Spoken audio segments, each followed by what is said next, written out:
주악에 맞추어서 살아계신 하나님 앞에 추수감사주일 예배로 영광 돌리겠습니다.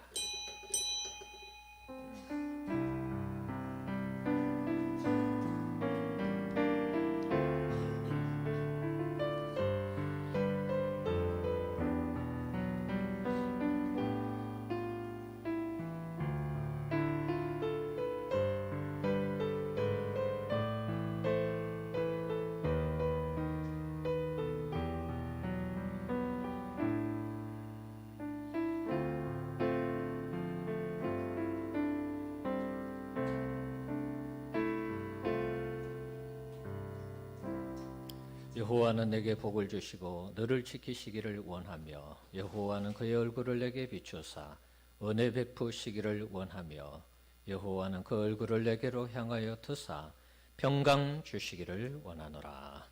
아멘. 다 함께 일어나셔서 35장 1절 찬송하겠습니다.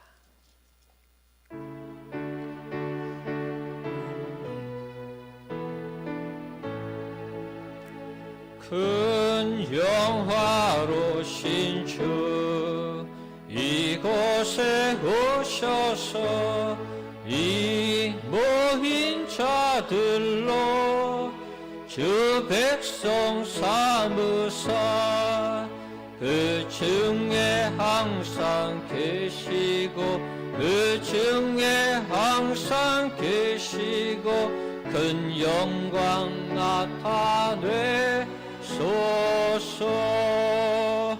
아멘. 교동문 105번 감사절입니다. 여호와께 감사하라. 그는 선하시며 여호와께 감사하고 그의 이름을 불러 아뢰며 그들이 광야 사막길에서 방황하며 거주할 성읍을 찾지 못하고 이에 그들이 근심 중에 여호와께 부르짖으매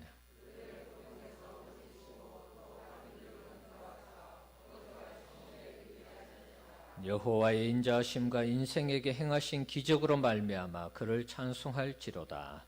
그가 사모하는 영혼에게 만족을 주시며 줄인 영혼에게 좋은 것으로 채워주심이로다. 아멘. 사도신경으로 신앙 고백합니다. 전능하사 천지를 만드신 하나님 아버지를 내가 믿사오며 그 외아들 우리 주 예수 그리스도를 믿사오니 이는 성령으로 잉태하사 동정녀 마리아에게 나시고 본디오 빌라도에게 고난을 받으사 십자가에 못 박혀 죽으시고 장사한 지 사흘 만에 죽은 자 가운데서 다시 살아나시며 하늘에 오르사 전능하신 하나님 우편에 앉아 계시다가 저리로서 산자와 죽은 자를 심판하러 오시리라. 성령을 믿사오며 거룩한 공회와 성도가 서로 교통하는 것과 죄를 사하여 주시는 것과 몸이 다시 사는 것과 영원히 사는 것을 믿사옵나이다. 아멘. 자리에 앉으셔서 587장 찬송하겠습니다.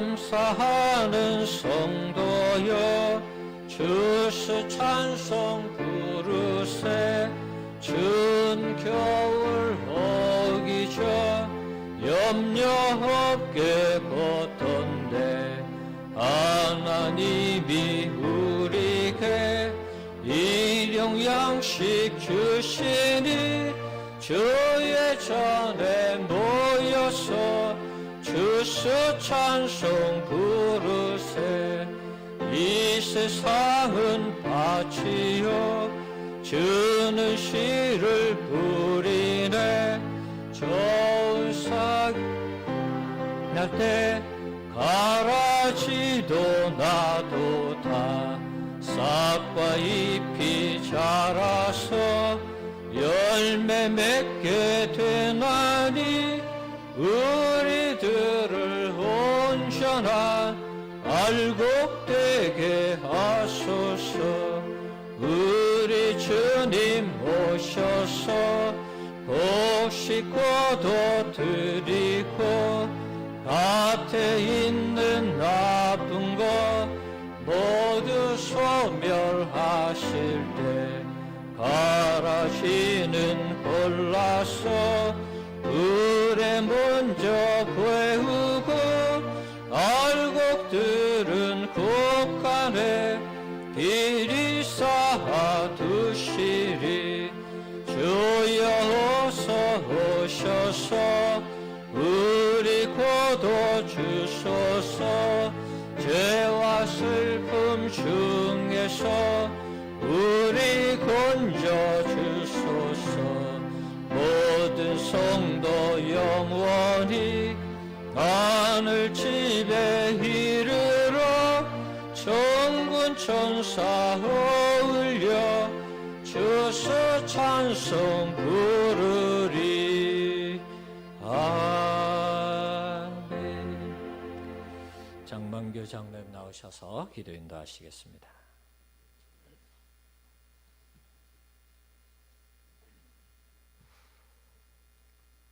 모든 것이 거룩하신 하나님, 우리가 감사할 제목을 날마다 주셔서 주께 감사하게 하시고 베푸시는 은혜의 사랑이 감사의 제목이 되신 주님을 찬양합니다.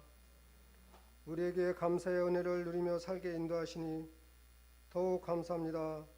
오늘 우리가 추수감사로 드리는 예배 가운데도 감격 있게 하시고 감사가 있게 하시며 주의 사랑이 가득한 시간이 되도록 인도하여 주시옵소서. 오늘은 1년의 삶을 지켜주시며 봄에 뿌린 곡식을 거두게 하신 주께 감사하는 추수감사절입니다. 모든 성도들의 입술마다 감사가 넘쳐나도록 인도하여 주시옵소서. 1년을 시작하며 계획한 것이 이제 마무리하는 단계에 이르렀습니다.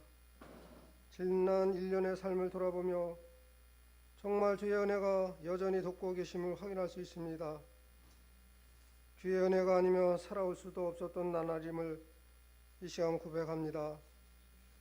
우리가 지금 이 자리에 나와 예배할 수 있는 것도 주께서 우리에게 하루하루의 생명을 연장시켜 주시며 주를 향한 믿음을 갖게 하심인 줄 압니다. 사랑하는 가족을 주시고 저희들에게 직장을 주시고 좋은 교회와 직분을 주시니 감사합니다. 감사의 제목들이 날마다 늘어나게 하시니 감사합니다. 주를 향해 간구하는 신앙이 아니라 감사하는 신앙이 되게 하시옵소서. 주님은 추수 때에 고아와 과부들을 위하여 어려움에 처한 자들을 위하여 곡식을 모두 거둬들이지 말고 남겨둘 것을 명령하셨습니다. 우리의 풍요에만 치중하지 말고 여전히 어렵고 힘들어하는 사람들 위하라는 주의 명령인 줄 저희들 압니다. 우리의 생활이 먹고 살만하다고 해서 아무런 문제 없이 살아간다고 해서 힘들고 어려운 삶을 살아가는 주위의 많은 사람들을 외면하지 않게 하여 주시옵소서. 그들도 우리의 사랑과 섬김을 받아야 할 형제요 자매임을 기억하게 하여 주시옵소서. 주께서 말씀하신 섬김이 일어나도록 인도하여 주시옵소서.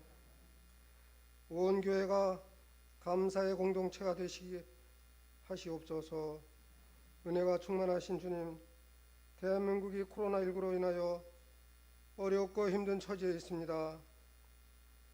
특히 교회마다 올바른 예배를 드리는 것이 어려웠으며 세상으로부터 지탄받는 어려운 시기를 지냈습니다. 하루속히 이런 상황에서 이겨나갈 수 있게 하시고 치료제와 백신을 개발하여 주님 앞에 감사드리는 나라와 민족이 되게 하여 주시옵소서. 아버지 하나님, 저희 백석교회 형제자매들이 사랑과 격려가 넘쳐나도록 인도하여 주시옵소서. 더욱 감사하는 저희 교인들이 되게 하여 주시옵소서. 사랑해 주님, 남은 한 해도 영적 열매를 더 잘 맺을 수 있도록 저희를 주님의 도구로 삼아 주시옵소서. 이 시간 목사님의 말씀을 통하여 감사의 제목들을 생각하게 하시고 감사하지 못했던 부분들까지도 감사할 수 있는 은혜를 내려 주시옵소서. 모든 예배 시종을 주님께 의탁하며 우리의 감사와 찬송을 받으시기에 합당하신 우리 주 예수 그리스도의 이름 받들어 감사하며 기도드리옵나이다. 아멘.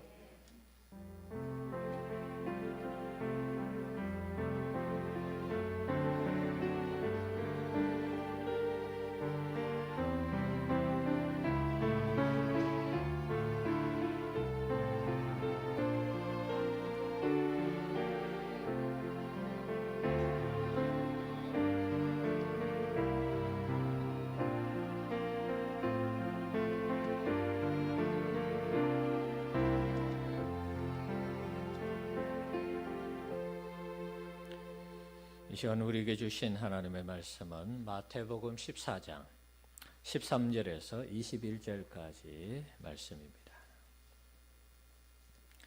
신약 성경 24쪽 근처에 있습니다.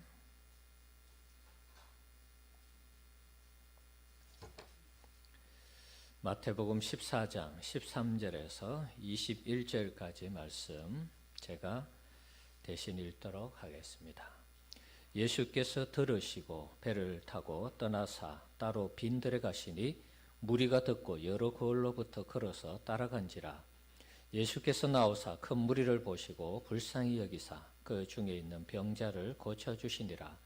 저녁이 되매 제자들이 나와 이르되 이곳은 빈들이요 때도 이미 저물었으니 무리를 보내어 마을에 들어가 먹을 것을 사 먹게 하소서. 예수께서 이르시되 갈 것 없다. 너희가 먹을 것을 주라. 제자들이 이르되 여기 우리에게 있는 것은 떡 5개와 물고기 2마리 뿐이니이다. 이르시되 그것을 내게 가져오라 하시고 무리를 명하여 잔디 위에 앉히시고 떡 5개와 물고기 2마리를 가지사 하늘을 우러러 축사하시고 떡을 떼어 제자들에게 주시매 제자들이 무리에게 주니 다 배불리 먹고 남은 조각을 12바구니에 차게 거두었으며 먹은 사람은 여자와 어린이 외에 5,000명이나 되었더라. 아멘. 교회 소식을 알려드리겠습니다. 오늘은 추수감사주일로 예배를 드립니다. 늘 일상이 사실은 감사하는 그런 삶이 되어야 되는데요. 오늘은 더 특별히 하나님 앞에 감사하면서 영광 돌리는 그런 주일이 되기를 바랍니다. 오늘 최미자 권사님께서 떡을 준비했습니다. 나가실 때 하나씩 받아서 가시면 되겠습니다. 다니엘 기도회가 11월 21일까지 오후 8시부터 10시 사이에 오륜교회에서 있는데요. 홈페이지나 유튜브를 여러분 참조하셔서 말씀을 듣는 은혜를 받는 이 일에 우리가 함께 동참했으면 합니다. 각 기관 총회를 해야 되겠습니다. 다음 주에 여러분들 각 기관 총회를 해 주시기 바랍니다. 주부에는 광고로 나가지 않았는데요. 각 기관 총회를 해서 임원들이 선출되면 선출된 명단을 우리 지금 장만규 장로님이시죠? 예, 장 장로님에게 말씀해 주시기 바랍니다. 식당과 청소, 봉사 그리고 기도는 주부를 참조하시기 바랍니다. 그리고 또 하나 강구하겠습니다. 우리를 하도록 하겠습니다. 준비해 주실래요? 서림이와 지희가 특주를 하는데요. 특별히 서림이 12월 5일 날 결혼을 합니다. 이제 드디어. 제가 왔을 때는 중학교 2학년이었는데 이렇게 벌써 성인이 되어서 결혼식을 하게 됩니다. 코로나 때문에 사실 좀 염려되는 부분도 있는데 기도해 주셔서 은혜 가운데 결혼식이 잘 진행이 되고 또 마무리되도록 그렇게 기도해 주시면 좋겠습니다. 네, 특주하겠습니다.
집에서 방송을 보는 분들이 화면을 큰 걸 봐야지 조그만 것을 그렇게 보내면 안 되겠죠.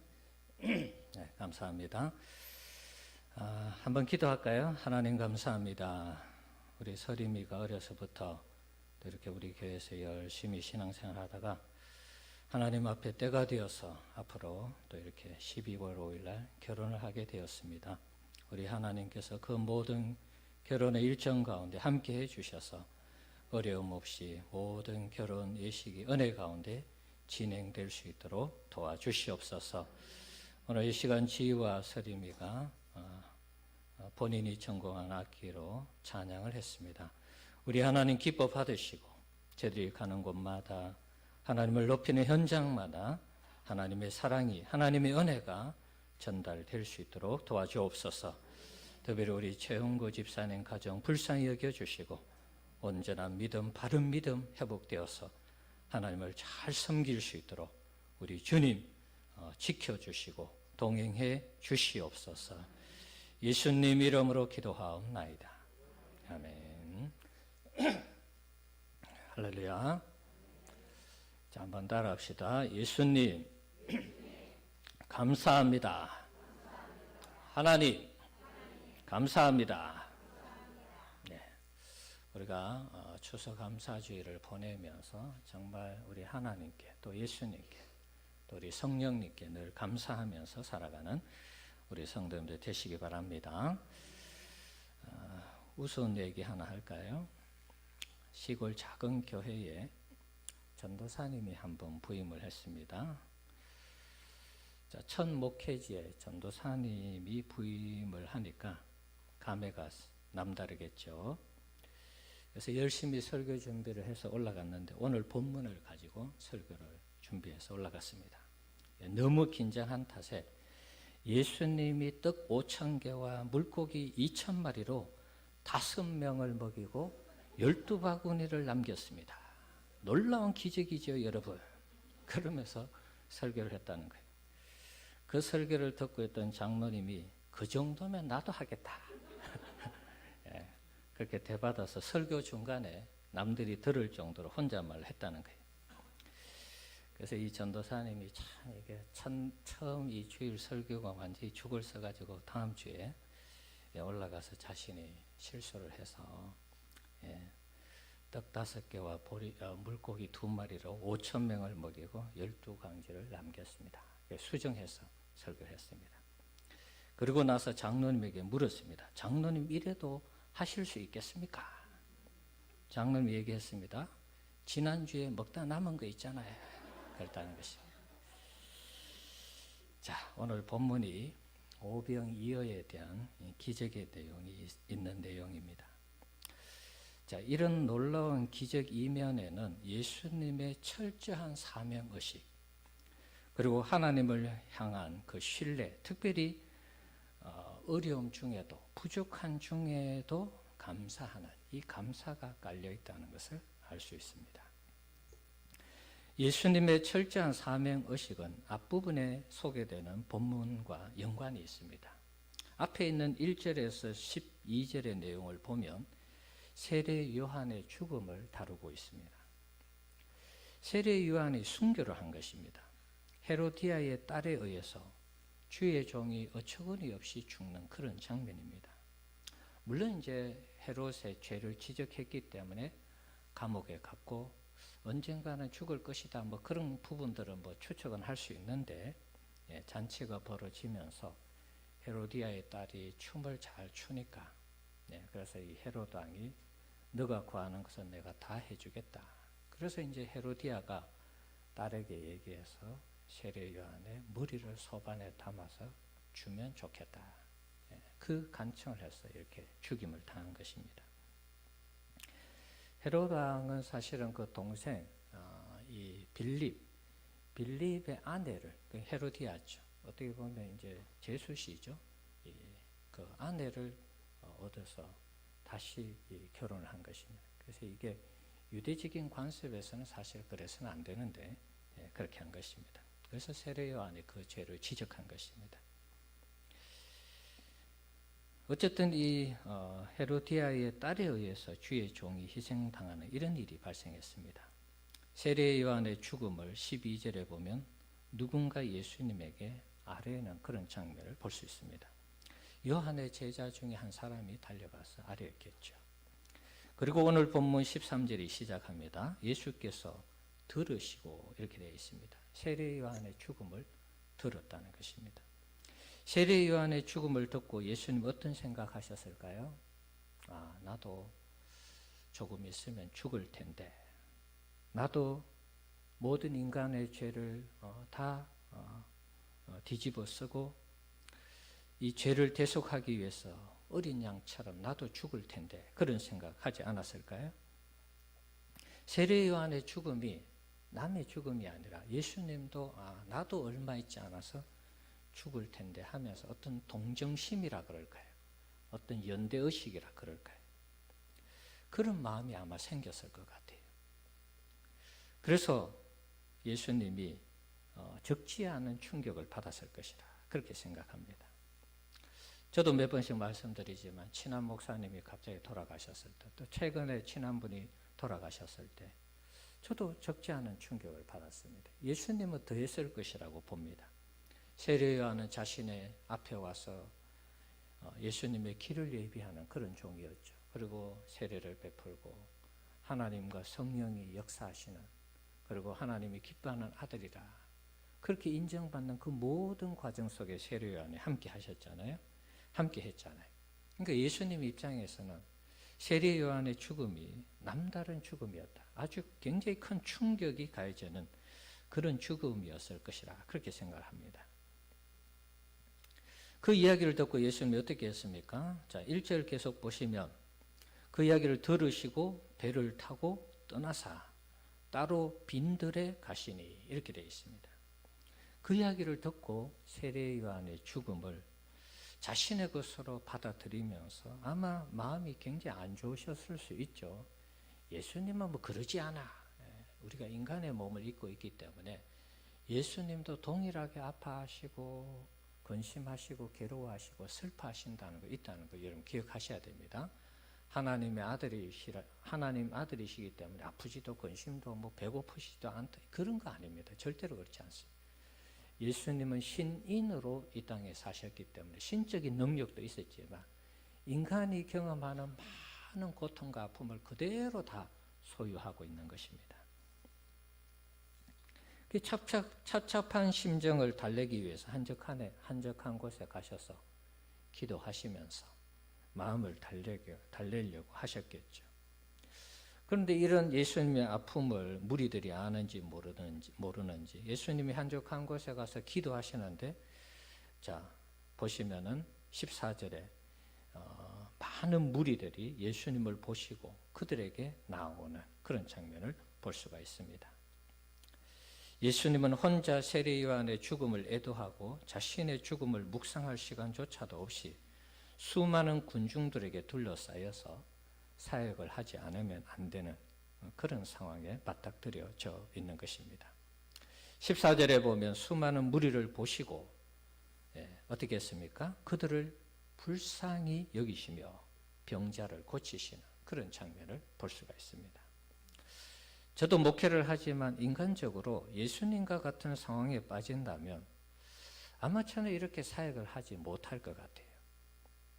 오늘 제가 너무 힘드니까 오늘은 못하겠습니다. 다음에 할 테니까 여러분 내일 오세요. 아마 저는 그랬을 것 같아요. 그런데 예수님은 철저하게 자신의 사명에 붙잡혀서 지금 세례 요한 때문에 마음이 안 좋지만 그 부분을 다 뒤로 하고 자신에게 주어진 이 사명, 사역을 감당하고 있는 것입니다. 당신의 기분이나 처지 상황은 안중에 없고 오직 길 잃은 방황하는 이런 양들에게 관심을 갖고 사역에 집중하는 그런 예수님의 모습을 보면서 많은 도전과 감동을 받는 것입니다. 사실 요즘 저도 목회하면서 여러 고민들을 좀 합니다. 제가 지금 바르게 목회하고 있는가 이런 부분들을 자꾸 생각하는 것입니다. 내가 목회자라서 합당한가 뭐 이런 부분들. 특히 앞에서 우리 최 집사님 얘기했습니다만 우리 성도들에게 어떤 상황이 발생할 때에 제가 우리 교회에서 목회하는 이 목회가 과연 하나님이 기뻐하는 목회인가? 이런 부분들을 자꾸 생각하게 되는 것입니다. 우리 성도님들도 마찬가지죠. 제가 이제 예를 들어서 이런 이 교회에서 나름의 어떤 시련이라 그럴까요? 아픔이라 그럴까요? 이런 일들이 벌어질 때에 과연 내가 계속해서 목회를 해야 되는 것인가? 또 목회를 해도 되는 것인가? 이런 생각에 빠지는 것입니다. 우리 성도님들도 마찬가지일 것입니다. 여러분의 이 삶의 여러 상황들, 또 교회에서 벌어지는 여러 상황들이 있죠. 그래서 내게 주어진 그 직분에 대해서 이제는 이 사역을 좀 안 하고 싶다, 좀 내려놓고 싶다, 그만두고 싶다, 그러는 부분이 있을 것입니다. 자, 벌써 이제 11월 달이 됐으니까 내년을 생각할 때가 됐죠. 여러분들 중에는 또 제게 그렇게 얘기하는 분들이 있습니다. 내년에 목사님 이러해서 저러해서 좀 쉬고 싶어요.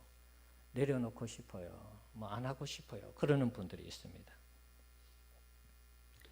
예, 이해가 갑니다. 목회자 입장에서. 저도 때로는 이 목회를 계속 해야 되나 그런 생각이 드는데 여러분들인들 오죽하겠습니까, 여러분? 예, 낙심이 될 때가 있죠.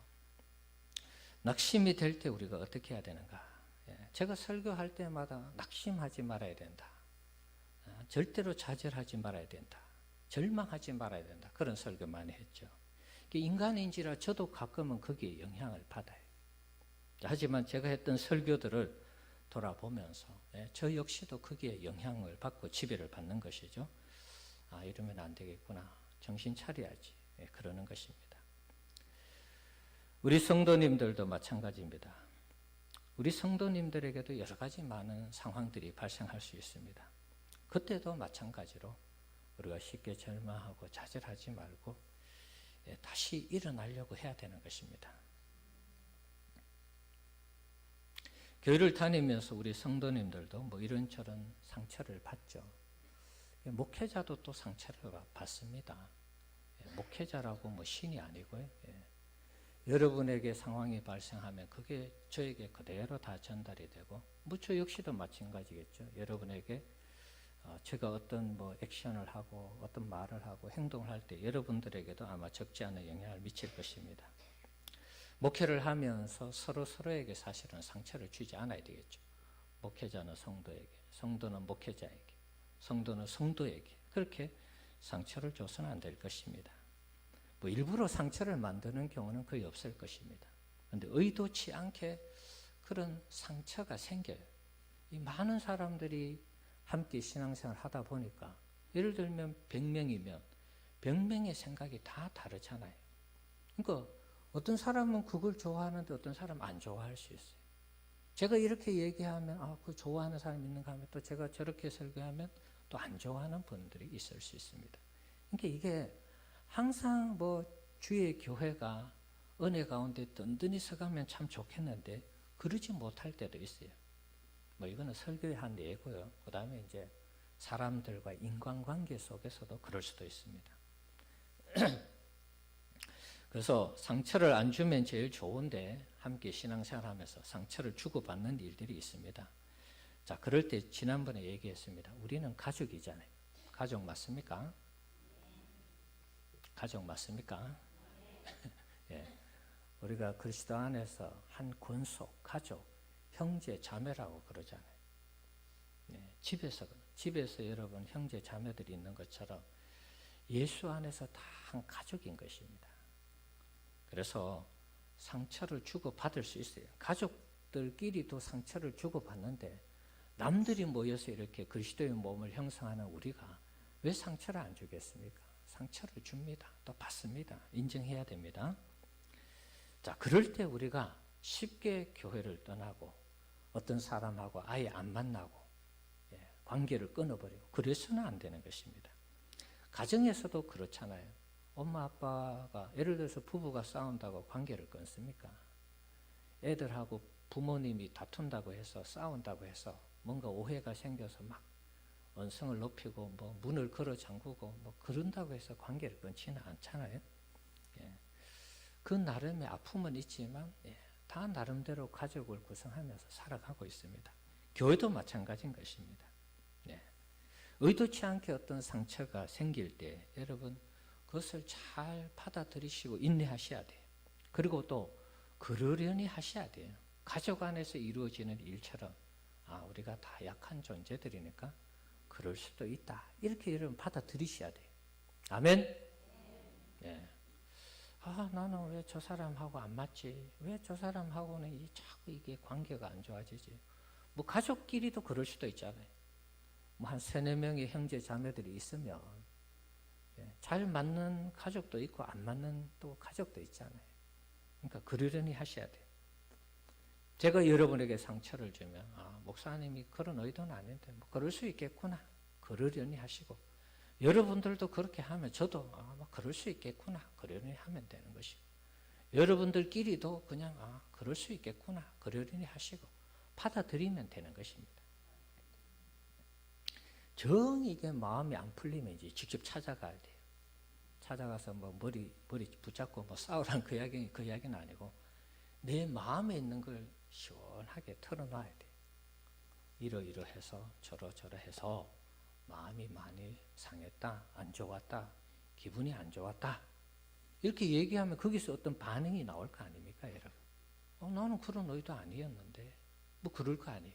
그러면 오해가 풀리고 그러는 것이죠.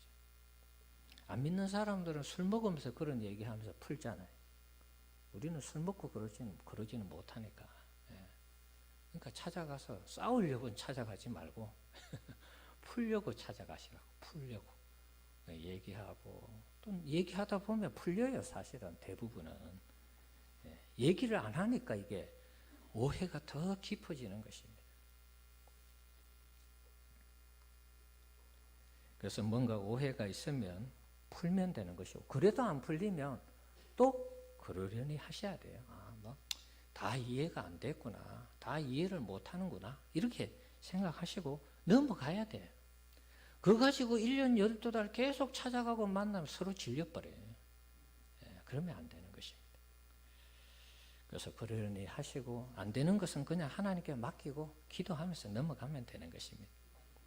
우리가 신앙생활 하면서 이해의 폭을 좀 넓힐 필요가 있습니다. 넘어가면 언젠가 시간이 되고 또 사람인지라 또 멀어졌다 가까워질 수도 있어요. 그럼 맨날 얘기하다 보면 또 이게 별거 아닌 것으로 되는 것입니다. 그러면서 풀어가면서 우리가 형제, 자매, 가족으로서 주님 앞에 아름다운 몸을 이루어가는 교회 공동체가 되는 것입니다. 자, 우리 성도님들 이해의 폭을 넓히시기 바랍니다. 아멘. 네, 아멘 하셔야 돼. 요즘 목회하면서 이제 제 목회 얘기를 좀 종종 하죠. 저 목사님이 약해져서 그러나 뭐 약해진 건 아닙니다, 여러분. 그동안 숨겨 놓았던 감정, 생각들을 여러분에게 얘기하는 것입니다. 뭐 동정 받으려고 하는 것도 아니고 저는 저대로 하나님과 동행하면서 목회할 것입니다. 다만 목회자가 어떤 생각을 가지고 있는가 그 부분을 여러분하고 한번 공유하고 싶다는 생각이 이번 달 첫째 주부터 들어오면서 그런 생각이 좀 들었어요. 그래서 지금 자꾸 얘기하는 것입니다. 목회하면서 생기는 여러 어떤 생각들을 여러분하고 이렇게 좀 공감하면서 공감대를 좀 형성하면 좋겠다. 그런 마음이 들었습니다. 동정받고 싶은 마음은 없습니다. 다만 목회자도 인간이니까 이런저런 생각을 하면서 또 이런저런 상황 가운데 목회하고 있구나. 그걸 여러분들이 좀 공감하면서 봐주시면 좋겠다. 그런 생각입니다. 사실 요즘 이 코로나 상황이 이제 거의 뭐 1년 가까이 지속되면서 교회의 여러 상황들이 제가 원하지 않는 상황으로 자꾸 가고 있어요. 그러니까 저희 입장에서도 참 이게 답답해요. 그리고 이제 저희 한계를 느끼고 이 상황에서 뭘 할 수 있는 게 하나도 없어요. 물론 뭐 기도하는 거는 있지만 그 외에 내가 할 수 있는 것이 참 없구나. 그런 생각을 좀 하게 되었습니다. 그래서 이제 이 사역에 대해서 또 목회에 대해서 자꾸 생각하는 거예요. 어떻게 할 것인가? 또 이렇게 계속 목회해도 되는 것인가? 뭐 이런 생각들을 하게 되는 것입니다. 힘들다고 목회를 그만두고 사역을 중단한다는 것은 직무유기에 해당되는 것입니다. 자, 그것은 하나님 앞에 합당한 그런 모습이 아닙니다. 자, 저도 마찬가지고 우리 성도님들도 마찬가지입니다. 어려운 일이 있어도 내게 주어진 직분을 내려놓고 안 하고 그만두는 것은 그 직무유기인 것입니다. 그렇게 해서는 안 되는 것입니다.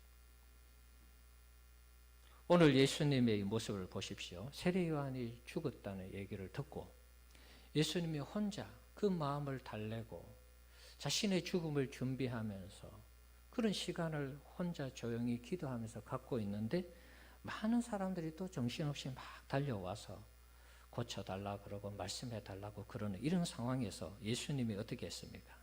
네, 그들을 불쌍히 여기면서 고쳐주고 또 말씀 전하고 이렇게 한 것입니다.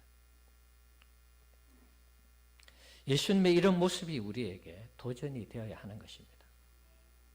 예수님이시니까 당연히 그랬을 거야. 그렇게 하면 안 되는 것입니다. 예수님도 인간의 몸을 입고 오셨기 때문에 아플 때는 아픈 것입니다. 우리 성도님들도 마찬가지입니다. 다소 어렵고 힘든 상황, 환경, 코로나 상황, 그보다 더한 상황이라 할지라도 우리가 하나님 앞에 하나님께서 우리에게 주신 그 직분, 또 사명, 사역에 대해서 우리가 정말 최선을 다해서 우리의 본연에 충실할 수 있는 우리 성도님들이 되시기를 바랍니다. 여러 상황과 환경이 늘 발생합니다. 그럼에도 불구하고 예수님처럼 내가 혼자 있고 싶고 내 마음을 추스리고 달래고 싶고 또 내 스스로가 어떤 이 죽음에 대해서 생각하는 그 시간에도 수많은 사람들이 달려와서 도움을 요청할 때 예수님이 그 즉시로 사역을 하시고 고치시고 말씀 전하시고 이런 사역을 한 것처럼 우리도 그렇게 해야 된다는 것입니다. 자, 그렇게 할 때에 오병이어와 같은 이런 기적이 일어나는 것입니다. 예수님이 그날 만약에 나 오늘 기분이 안 좋아요. 마음이 안 좋아요. 다음 날 합시다. 그리고 돌려보냈으면 오병이어 기적은 없는 것이죠. 우리가 힘들고 어려워도 그 자리를 지키면서 믿음을 지키면서 신앙의 길을 걸어갈 때 거기에 오병이어의 기적의 역사가 나타나는 것입니다. 예수님의 사역은 병 고치는 사역에서 멈추지 않고 저녁이 되도록 계속해서 이루어졌습니다. 저녁이 되니까 이제 먹을 것 때문에 고민하는 문제가 생겼습니다. 배고픈 문제가 생긴 것이죠. 그래서 이 부분을 예수님이 계속 사역하시다가 해결해 주고자 하는 그런 불쌍히 여기는 마음, 긍휼의 마음이 생긴 것입니다. 그래서 15절에 보면 저녁이 되도록 계속 사역이 이어지니까 아마 시간 가는 줄 모르고 많은 사람들을 고친다고 정신이 없었겠죠. 자, 그런데 이제 제자들이 먹을 것에 대해서 염려를 하면서 이 많은 사람들 마을로 가서 먹을 것을 얻을 수 있도록 해야 되지 않겠느냐 이렇게 제안을 했습니다. 그때 예수님은 16절에 보면 뜬금없이 갈 것 없다 하시면서 너희가 먹을 것을 주라 이렇게 말씀하고 있습니다. 제자들에게 먹을 것이 있었으면 먹을 것이 없다고 마을로 가서 먹을 것을 구하도록 제자들이 제안할 리는 없었겠죠. 예수님이 그것을 모르지는 않았을 텐데 너희가 먹을 것을 주라 이렇게 말씀하신 것입니다. 좀 상당히 황당한 그런 말씀이죠. 당황스러운 그런 말씀입니다. 제자들이 그래서 17절에 뭐라고 합니까? 자신들에게 있는 떡 5개와 물고기 2마리를 내놓으면서 이것이 전부입니다. 그렇게 아뢰었습니다. 이것으로는 택도 없는데요. 그런 의미죠. 그러면 예수님이 반응을 보이시기를 그래 이거 가지고 안 되겠구나. 그럼 마을로 보내. 이렇게 해야 되는데 그걸 가지고 오라고 하는 것입니다. 18절에. 그러고 나서 무리들을 잔디에 앉히고 떡 5개와 물고기 2마리를 가지고 하늘을 향해서 축사하신 후에 무리들에게 나누어 주었는데 다 배불리 먹고 12광주리, 12바구니를 남겼습니다. 이날 음식 먹은 사람의 수가 여자와 아이를 제외했다고 그러죠. 그리고 나서 5,000명이라 그랬습니다. 여자와 아이를 합치면 적어도 10,000명이 넘는 그런 숫자가 되었을 것입니다. 자, 그러니까 이게 오병이어의 기적이 이루어진 것입니다. 오병이어 기적이 일어나기 전에 예수님이 축사했다는 이 내용 한번 살펴보겠습니다. 축사가 무엇이냐? 유로케오라는 단어를 썼습니다. 칭찬하다, 찬양하다, 축복하다 이런 뜻이 있습니다. 이 동사는 어떤 사람에게 대해서 좋게 말하다 이런 뜻이 있습니다. 예수님이 축사할 때 하나님께 대하여서 하나님의 선하심과 그 인자하심을 말했다고 볼 수 있는 것이죠. 하나님의 선하심과 인자하심을 말했다는 것은 하나님께 영광 돌리며 찬양했다 이렇게도 볼 수 있는 것입니다. 그래서 하나님에 대해서 좋은 말을 하면서 하나님 앞에 찬양하며 기도했다는 것입니다. 그랬을 때 오병이어의 기적이 일어났다는 것입니다. 오병이어의 이 기적이 일어나기 전에 사실은 보잘것없는 이 떡 5개와 물고기 2마리였습니다. 근데 그걸 예수님이 받으시고 굉장히 부족한 것이었지만 하나님 앞에 감사하고 찬양하고 하나님의 선하심을 높여드리면서 기도했을 때 기적이 일어난 것입니다. 우리 사랑하는 성도 여러분, 우리에게 여러 가지 부족한 것이 있죠. 그러나 그것을 가지고 하나님 앞에 하나님의 그 선하심에 대해서 찬양하고 또 감사하고 하나님께 영광 돌리는 우리 성도님들 되시기 바랍니다. 네, 그럴 때 기적이 일어나는 것입니다. 코로나를 거치면서 원래 수입 여러분 어떻습니까? 수입이 짭짤하십니까? 네, 예전보다 아마 수입이 많이 적을 것입니다. 연봉으로 쳐도 뭐 여러 가지 이런저런 사연으로 인해서 좀 적어졌을 것입니다. 특별히 이제 자영업을 하시는 분들은 더더욱 힘든 그런 시기를 지금 맞이하고 있을지 모릅니다.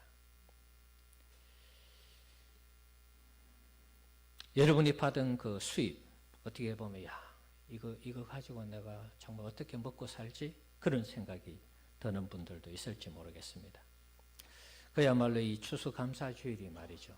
감사가 이게 감사할 게 풍성해서 감사드려야 진짜 이게 감사가 되는데 내가 받은 이 수입이 너무 적어가지고 말이죠. 오히려 이 추수감사주일이 우울한 주일, 슬픈 주일, 뭔가 실패하고 패배한 주일 같은 그런 생각이 여러분 혹 들지 모르겠습니다. 마치 수많은 무리들 앞에 오병이어로 제자들이 이 많은 사람을 어떻게 먹이겠습니까? 하는 것처럼 이 수입으로 내가 어떻게 살아가지? 이런 황당한 이런 상황들을 여러분들이 겪으면서 지금 또 예배에 참여하시는 분들도 있을지 모르겠습니다. 자, 하지만 우리 성도님들, 우리도 믿음으로 해보면 좋겠습니다. 믿음을 가지고 내게 있는 이 오병이어 가지고 우리 하나님께 축사 드리고 우리가 하나님 앞에 믿음으로 살아가면 좋겠습니다. 하나님의 말씀이 픽션이 아니라면, 허구가 아니라면 오늘 말씀 이대로 우리도 우리가 받은 오병이어를 가지고 하나님께 축사하면서 하나님을 높이고 하나님께 감사하고 하나님께 찬양한다면 우리에게도 하나님께서 오병이어의 기적을 베풀어 주실 줄 믿습니다.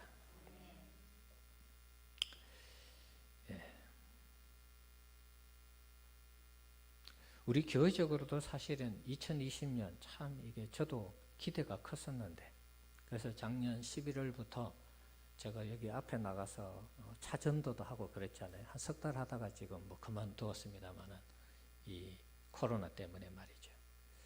우리 교회가 지금 역성장을 하고 있습니다. 오히려 더 줄어들었어요.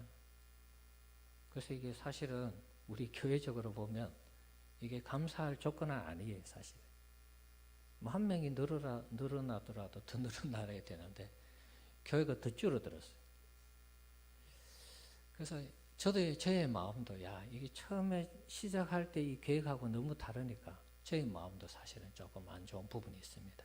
자, 그렇지만 오늘 이 말씀 함께 나누면서 우리가 가지고 있는 이 오병이어 그럼에도 불구하고 하나님은 선하시고 위대하시고 우리를 사랑하시고 우리에게 긍휼을 베풀어 주시고 우리를 축복해 주시는 분으로 믿습니다. 그렇게 우리가 하나님을 높여드리고 우리가 계속 믿음 위에 서 있고 신앙으로 살아가면 우리에게도 언젠가 오병이어의 기적과 같은 이런 놀라운 축복의 역사가 나타날 줄 믿습니다. 믿음으로 여러분 든든히 서셔야 됩니다. 오헨리라는 사람이 현자의 선물이라는 이 소설을 썼는데 그 이야기 중에 이런 내용이 나옵니다. 돈니라는 사람이 있습니다. 요즘처럼 이제 계절이 추워지죠. 추운 겨울에 이 사람이 해고를 당했습니다. 직장을 잃었어요. 먹고 살 길이 막막해서 굶주려 지쳐가게 되었습니다. 그래서 계속 안 먹고 있으니까 이래서는 안 되겠구나. 그래서 이 사람이 돈 많은 사람들이 드나드는 식당에, 고급 식당 앞에 가서 내가 구걸이라도 해야지, 그런 생각하게 되었습니다.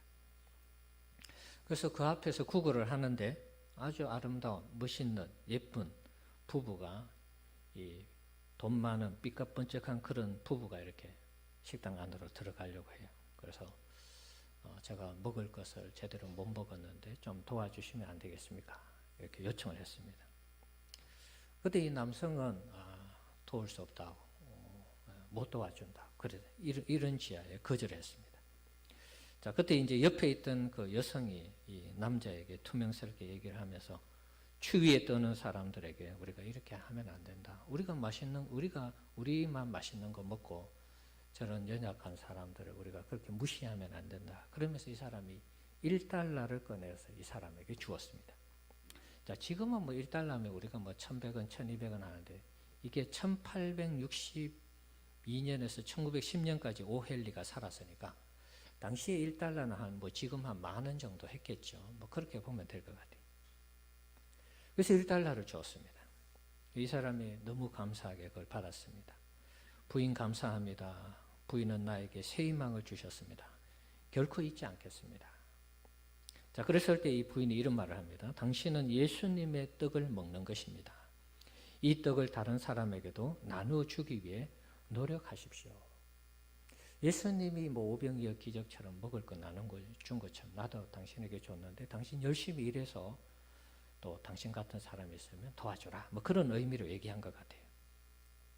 자, 돈이라는 사람 1달러를 받고 일단 자기가 못 먹었으니까 요기를 채우기 위해서 50센트를 썼습니다. 이제 50센트가 남았습니다. 자, 그래서 이제 이 50센트가 남았는데 한 노인이 자신을 보면서 굉장히 부러워하는 듯이 그렇게 보고 있었어요. 그래서 그 남은 50센트를 빵을 사서 그 노인에게 주었습니다. 이 노인은 그 빵을 떼어 먹다가 조금 남겨서 신문지에 쌌습니다. 돈니가 물었습니다. 내일 먹으려고 합니까? 이렇게 물었어요. 노인은 아닙니다. 저 길에서 신문 파는 아이에게 이 빵을 주려고 합니다. 그러는 거예요. 그리고 노인이 소년에게 다가가서 빵을 건넸습니다. 그 아이가 또 열심히 빵을 먹습니다. 그런데 마침 이제 길 잃은 강아지가 빵 냄새를 맡고 왔어요. 이 소년도 빵을 먹다가 이제 좀 남겨서 이 강아지에게 줍니다. 소년은 이제 기쁜 마음으로 빵을 먹었으니까 신문을 팔러 갔고 노인도 일감을 찾으러 갔습니다. 자, 돈니는 그 모습을 보면서 나도 이렇게 노숙자 행세하면서 살아서는 안 되겠구나, 그런 생각하게 되었습니다.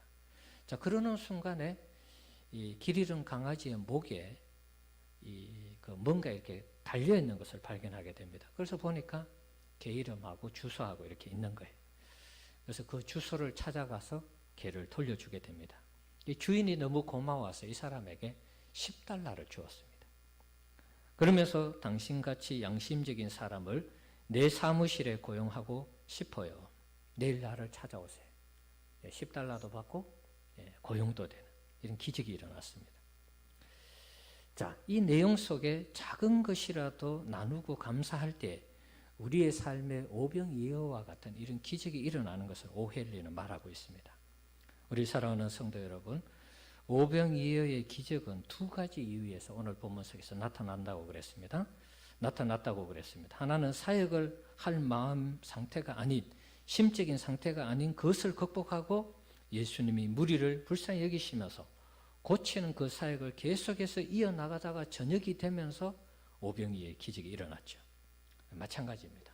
우리가 힘들고 어려운 상황에서도 하나님 앞에 우리의 직분에 충실하게 그 직분을 감당해 나가다 보면 그 끝에 하나님이 우리를 오병이어의 기적으로 역사하시는 그런 은혜가 반드시 있게 될 줄 믿습니다. 두 번째는 먹기에는 넉넉하지 않은 작은 음식이었지만 하나님께 축사하고 하나님의 선하심을 하나님께 영광 돌리고 찬송하고 그 은혜를 구하면서 오병이어를 가지고 하나님 앞에 축사했을 때 기적이 일어났다는 거 여러분 꼭 기억하시기 바랍니다. 우리가 감사할 수 없는 상황에서도 하나님 앞에 감사하고 지금 내가 받은 원래의 이 소득이 내가 생각하는 것에 비해서 정말 형편없는 그런 소득일 수 있습니다. 수입일 수 있습니다. 그럼에도 불구하고 하나님께 축사하면서 우리가 기도하고 감사하고 찬양한다면 하나님께서 우리 성도님들의 가정을 놀랍도록 복주시는 우리만 먹고 쓰는 것이 아니라 남아서 12바간이 남아서 다른 사람을 먹이게 하는 이런 놀라운 역사가 있게 될 줄 믿습니다. 우리 성도님들 믿음을 가지고 이것을 한번 실천해 보시면서 감사의 능력을 체험하시고 또 오늘 추수감사주일 이 날이 정말 우리 인생의 오병이어를 경험하게 하는 그런 날이 될 수 있도록 우리 함께 열심히 믿음으로 신앙으로 승리하며 살아가는 우리 성도님들 되시기 바랍니다. 기도하겠습니다. 자비로우신 주님, 우리가 신앙생활하면서 여러 가지 많은 일들을 경험합니다. 하나님 앞에 기도합니다. 예수님처럼 어렵고 힘든 상황이었지만 제자들과 또 하나님 많은 무리들과 정말 함께 할 수 없는 시간이었지만 그러나 예수님은 그 무리들을 불쌍히 여기면서 여전히 내 감정이나 내 상황에 집착하는 것이 아니라 그들을 불쌍히 여기며 사역하고 사명을 감당하고 또 고치시는 그런 사역을 했습니다. 그랬을 때 오병이어의 기적의 역사가 일어났습니다. 또 하나님 앞에서 정말 오병이어가 아무것도 아닌 정말 보잘것없는 음식이었지만 하나님께 축사하면서 하나님께 영광 돌렸을 때 또 놀라운 오병이어의 기적의 역사가 일어났습니다. 이것처럼 우리의 신앙에도 이러한 삶이 이런 믿음이 있을 수 있도록 도와주시옵소서. 어떤 어려움 속에서도 내 직분에 최선을 다하고 또 하나님 내가 가지고 있는 것이 연약한 것일지라도 하나님 앞에 축사하면서 감사로 영광 돌려 우리의 삶에도 오병이어의 기적의 역사가 나타나는 이런 은혜의 체험이 있도록 우리 모든 성도님들을 마음껏 축복하여 주시옵소서. 예수님 이름으로 기도하옵나이다. 아멘. 찬송가 588장 찬송하겠습니다.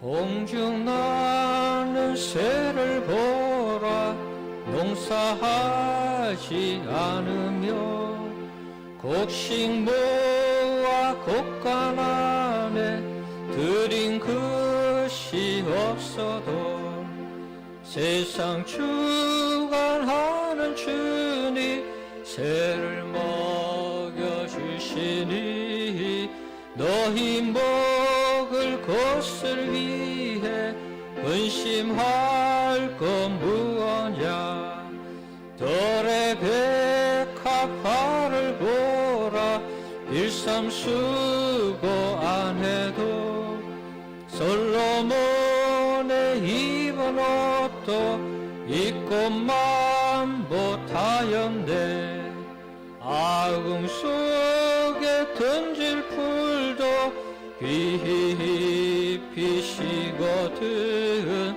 사랑하는 자녀들을 깊이 쉬지 않으랴 너희들은 세상에서 무엇 먹고 마시며 무슨 옷을 입고 살까 염려하지 말아라 이는 이방 사람들이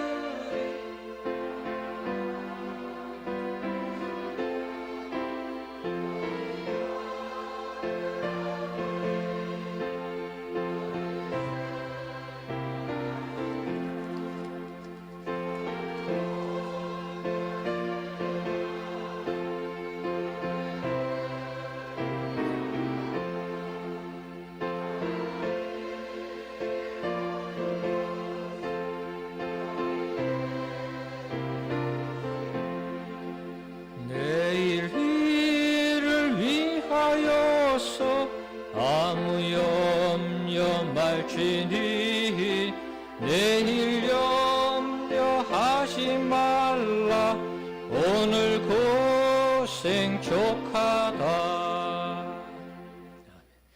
하나님 아버지 감사합니다. 이 시간에 귀한 예물을 드렸습니다. 드린 손길들마다 하나님 마음껏 축복하여 주시고 정말 우리 하나님 앞에 드릴 때마다 우리의 삶에 우리의 이 직장과 사업장에 오병이어의 기적의 역사가 나타나도록 축복해 주옵소서. 어려운 시절을 살아가는 우리 성도님들 일일이 위로해 주시고 하나님 앞에 나름 귀한 것을 드릴 때마다 하나님이 기뻐 받으셔서 좋은 것, 많은 것, 풍성한 것으로 채워 주시옵소서. 교회에서 또 안내로 봉사하고 또 강대상을 꾸미고 또 이 모양 저 모양 보이지 않는 곳에서 주님의 교회를 위해 헌신하고 수고하는 종들이 있습니다. 위로하시고 섬길 때마다 기쁨으로 잘 감당하여 하나님께 영광 돌리게 하여 주옵소서. 오늘 추수감사주의를 맞이하여 또 이렇게 하나님 귀한 것으로 이렇게 데코레이션 한 또 분들도 있습니다. 주님 축복하시고 또 귀한 과일이나 여러 가지로 또 숨긴 분들도 있습니다. 하나님 마음껏 축복해 주셔서 주님을 위해 헌신하고 봉사할 때마다 더 좋은 것으로 채워주시는 놀라운 역사가 있게 하여 주시옵소서. 감사합니다. 예수님 이름으로 기도하옵나이다. 아멘. 다 함께 일어나셔서 635장 찬송 후에 축도함으로 예배 마치겠습니다.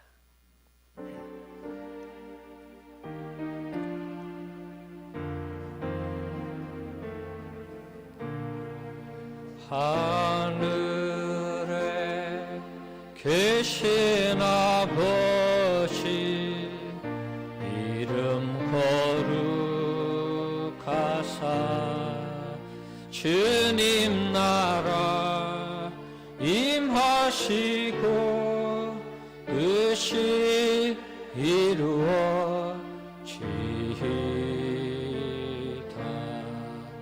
일용할 양식 주시고 우리들의 큰 죄 다 용서하시고 또 시험에 들게 마시고 악에서 구원하소서. 되게 주의 나라 주의 권세 주의 영광 영원히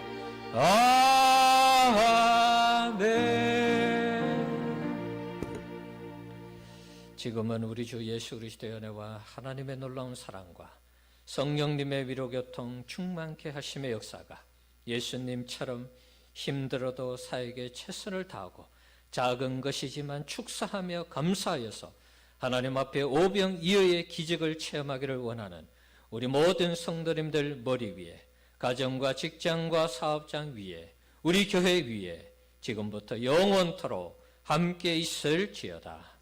아멘.